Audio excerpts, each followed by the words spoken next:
گلگت بلتستان میں P T I کے صدر خالد خورشید تاحیات نااہل قرار۔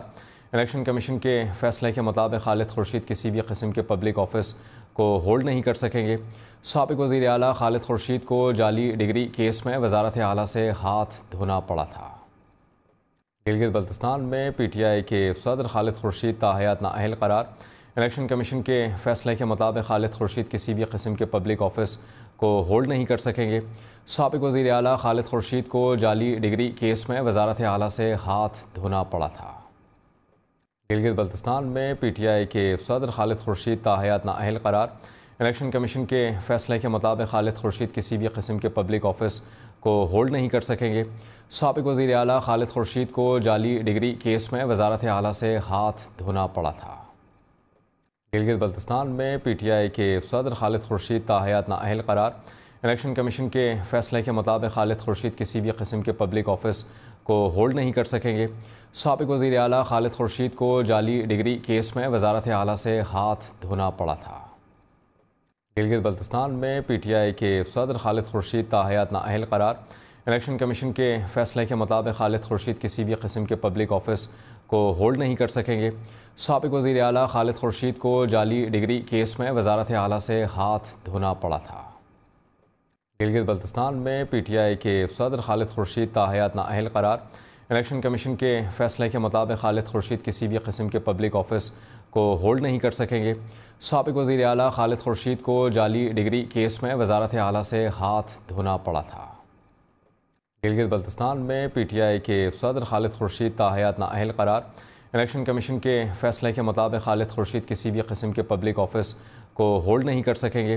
سابق وزیر اعلیٰ خالد خورشید کو جعلی ڈگری کیس میں وزارت اعلیٰ سے ہاتھ دھونا پڑا تھا۔ گلگت بلتستان میں پی ٹی آئی کے صدر خالد خورشید تاحیات نااہل قرار۔ الیکشن کمیشن کے فیصلے کے مطابق خالد خورشید کسی بھی قسم کے پبلک آفس کو ہولڈ نہیں کر سکیں گے۔ سابق وزیر اعلیٰ خالد خورشید کو جعلی ڈگری کیس میں وزارت اعلیٰ سے ہاتھ دھونا پڑا تھا۔ گلگت بلتستان میں پی ٹی آئی کے صدر خالد خورشید تاحیات نااہل قرار۔ الیکشن کمیشن کے فیصلے کے مطابق خالد خورشید کسی بھی قسم کے پبلک آفس کو ہولڈ نہیں کر سکیں گے۔ سابق وزیر اعلیٰ خالد خورشید کو جعلی ڈگری کیس میں وزارت اعلیٰ سے ہاتھ دھونا پڑا تھا۔ گلگت بلتستان میں پی ٹی آئی کے صدر خالد خورشید تاحیات نااہل قرار۔ الیکشن کمیشن کے فیصلے کے مطابق خالد خورشید کسی بھی قسم کے پبلک آفس کو ہولڈ نہیں کر سکیں گے۔ سابق وزیر اعلیٰ خالد خورشید کو جعلی ڈگری کیس میں وزارت اعلیٰ سے ہاتھ دھونا پڑا تھا۔ گلگت بلتستان میں پی ٹی آئی کے صدر خالد خورشید تاحیات نااہل قرار۔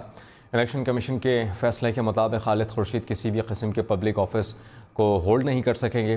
سابق وزیر اعلیٰ خالد خورشید کو جعلی ڈگری کیس میں وزارت اعلیٰ سے ہاتھ دھونا پڑا تھا۔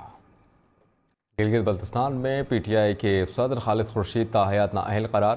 الیکشن کمیشن کے فیصلے کے مطابق خالد خورشید کسی بھی قسم کے پبلک آفس کو ہولڈ نہیں کر سکیں گے۔ سابق وزیر اعلیٰ خالد خورشید کو جعلی ڈگری کیس میں وزارت اعلیٰ سے ہاتھ دھونا پڑا تھا۔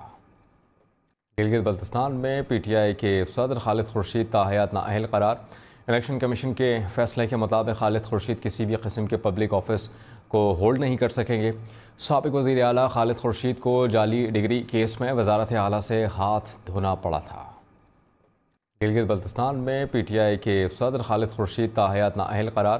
الیکشن کمیشن کے فیصلے کے مطابق خالد خورشید کسی بھی قسم کے پبلک آفس کو ہولڈ نہیں کر سکیں گے۔ سابق وزیر اعلیٰ خالد خورشید کو جعلی ڈگری کیس میں وزارت اعلیٰ سے ہاتھ دھونا پڑا تھا۔